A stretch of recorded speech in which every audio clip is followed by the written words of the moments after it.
All right, let's bring in Pennsylvania Congressman Dan Meuser to talk a little bit about what we saw in Davos today and those remarks. You're on the House Small Business Committee. He was talking about bringing that corporate tax rate down. That's going to certainly help small businesses in this country, big businesses too. Where Edward left off, we're talking about over $1 trillion in foreign investment on U.S. soil so far. And then at one point, he talked about how the U.S. will be a manufacturing center again. He was trying to do that in his first term. He wasn't able to do it because he only had 4 years. Is this, his golden age, his moment in time where the U.S. is resurrected as a manufacturing center of the world? Hey, yes, good afternoon. I certainly think so. He has a vision. He has the plan. He's got the people right out of the gate to execute the plan. And it's very clear. And my goodness, how much more clear could the president, how much more fearless could he have been in that speech at Davos?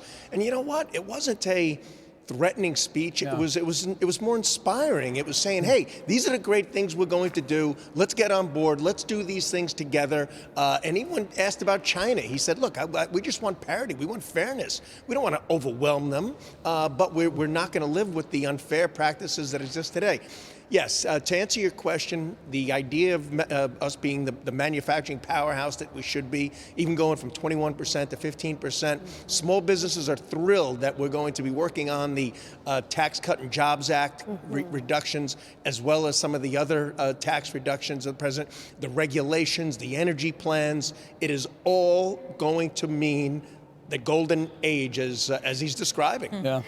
Congressman, you're also on the House Financial Services Committee, and Trump made some interesting comments at Davos this morning as well. He really highlighted Bank of America and in a little bit JP Morgan, saying that they need to keep their business open to conservatives.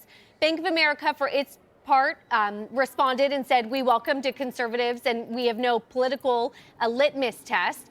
But a lot of people have concerns, especially when there are limits to certain types of gun manufacturers, and that may or may not be tied to your political biases. I know there is a lot to do, but is any of this also sort of on your radar for the year? You know, it is. I'm on the Financial Services Committee, as you mentioned, and there's something that's called debanking, which really creates a bias, or at least a perceived bias, or maybe a real one, to certain industries.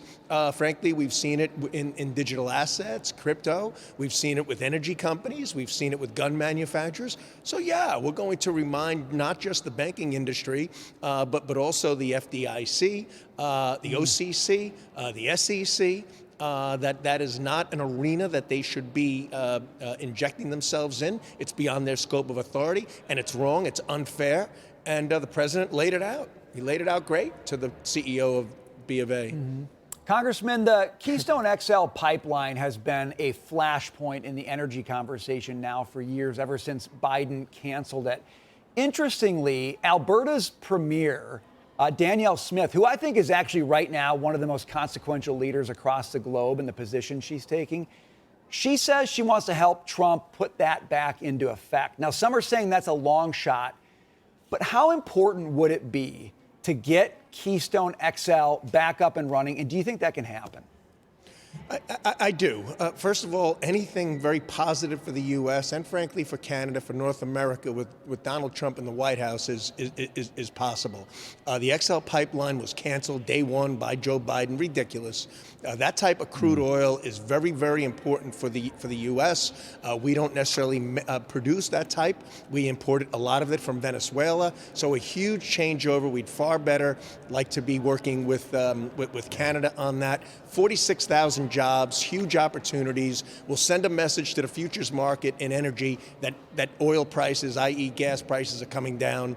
So it's part of it. I mean, everything that he's doing with offshore drilling, federal lands, access to some places in Alaska, everything he's doing, we're going to see this reduce inflation and bring energy prices down. Absolutely, and he understands the landscape really well. He understands that if you don't have the infrastructure, i.e. the pipelines to move the resources around, they don't matter that much. So true. Congressman, great to see you. Dan Meuser, thank you. Yeah, you too.